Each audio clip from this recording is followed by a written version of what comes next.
सभी साथी बैठ सकते हो तो बैठ जाएं, इसलिए वो बात रख रहे हैं।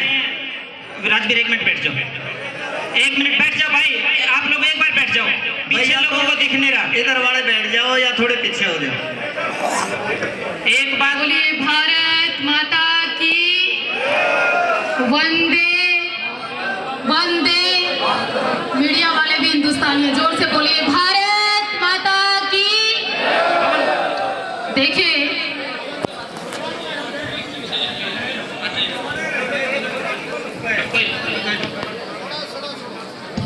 एक बात सुनो भाई, एक तो बहन जी हैं, नाराज हो जाएगी, फिर कहेगी बहन जी के खिलाफ आ रहे हो, और वो बोलने लगी जब आप लोग बोलने लगे। 2 बहन जी बोलनी, एक तो देवा ठाकुर जी, और इनके बाद 1 मिनट के लिए बहन पूनम आर्या जी, जो पूरे देश में बेटी बचाओ अभियान चलाती हैं, ये 2 बोलेंगे। हाँ बहन जी खड़े होकर बोलिए, ठीक है, उनकी बात सुननी है, उसके बाद उसके ऊपर विचार करना कि आपका क्या विचार रखते हैं। बोलिए, भारत माता की। हमारे मंच पर बैठे योगी शुक्राईनाथ जी और जितने भी मंचासीन हमारी मातृशक्ति और साधु समाज, नाथ समाज और जितने भी हमारे पत्रकार बंधु, छायाकार बंधु और समाज सेवी और मोखरा गांव के जितने भी बुद्धिजीवी, प्रतिष्ठित व्यक्ति और युवा ताकत मैंने देखने को मिली, मैं आप सबकी ताकत को, आप सब युवाओं को हृदय की गहराइयों से प्रणाम करती हूँ। विशेष रूप से मैं निवेदन करना चाहती हूँ कुछ पत्रकार बंधुओं से जो पीछे खड़े हैं, सोनू बाली जी जैसे लोग, हमारे ग्राउंड मीडिया जैसे लोग, और जितने लोगों को मैं नहीं जानती उनसे भी, कि 5 मिनट अगर आप साइलेंट होकर सुनोगे तो मैं अपनी बात रख पाऊंगी। अगर आप सुनना नहीं चाहते तो मैं भी बाकी लोगों की तरह खाना पूर्ति कर कर विराम दे दूंगी। जब मंच से कोई योगी बोले, जब मंच से कोई संत बोले या मंच से कोई महिला बोले, आप लोगों का कर्तव्य बनता है कि उसको आराम से सुने, समझे, उसको ग्रहण करना ना करना आपकी मर्जी है। पंचायत के नियम और कानून कितने आप यहाँ लागू कर रहे हैं, 10% भी आप लोगों ने फॉलो नहीं किए। दूसरी विशेष बात चल रही है एक महिला की, मैं भी एक महिला हूँ और एक मंदिर से आई हूँ, और हमारे मंदिर में हवन होता है, पूजा होती है, भंडारा होता है, तिलक लगाते हैं, मोड़ी बांधते हैं, सनातन धर्म का प्रचार करते हैं और गर्व से कहते हैं कि भारत माता की जय, क्योंकि हम सनातनी हैं, हम हिंदू हैं, हम भारतीय संस्कृति को मानने वाले लोग हैं। लेकिन एक महिला जिसके प्रचार में मीडिया, जिसके प्रचार में हम संत लोग, जिसके प्रचार में पूरा गांव मोखरा निकल गया, उसको और क्या चाहिए? असली भक्त तो आप लोग हो उसके, जो उसका प्रचार कर रहे हो।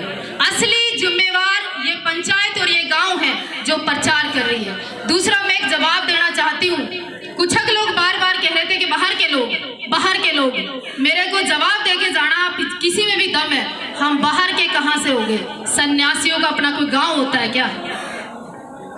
या कोई आर्य समाजियों का अपना क्षेत्र होता है क्या? या किसी संत की कोई जाति होती है क्या? संत का ना कोई क्षेत्र होता, ना संत की कोई जमीन होती। संत और सांप और साधु बड़े बड़ाई में जाया करते हैं, इसलिए ये मोखरा गांव भी हमारा है, हमारी जिम्मेवारी बनती है। तुम कौन होते हो ये कहने वाले कि हम करेंगे और तुम नहीं आओगे? क्यों नहीं आएंगे? मोखरा भी हमारा है, हरियाणा भी हमारा, सारा प्रदेश हमारा है, इसको हमें कौन रोक लेगा? और हाँ, राष्ट्र में जहां जहां, जब जब, तब तब हमारी जरूरत पड़ेगी, जहां आप लोगों का पसीना बहेगा वहां हम खून बहाने के लिए तैयार हैं। दूसरी विशेष बात और कहना चाहती हूँ, हरियाणवी आप लोग खूब समझते हो और बहुत बड़ी बात नहीं, इतनी कितनी बड़ी खागड़ी होगी कि गांव इकट्ठा हो गया और मुक्ति नहीं आपता है? कितना बड़ा सांग हो गया, कितना गांव इकट्ठा हो गया और मुक्दा ही नहीं रोड़ा। हद होगी, आप लोगों ने इतना प्रचार प्रसार कर दिया एक महिला का।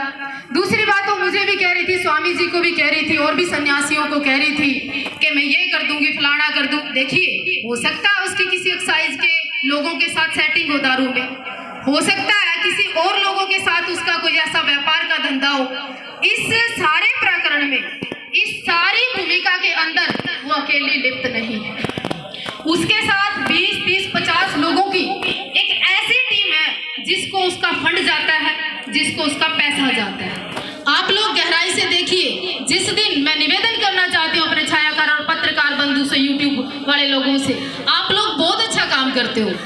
हम जो कुछ है ना, साध्वी से साध्वी देवा ठाकुर आप लोगों ने बनाया मुझे, एक साधारण लड़की से गांव से उठाकर राष्ट्रीय लेवल पे आप लोगों ने दिखाया मुझे।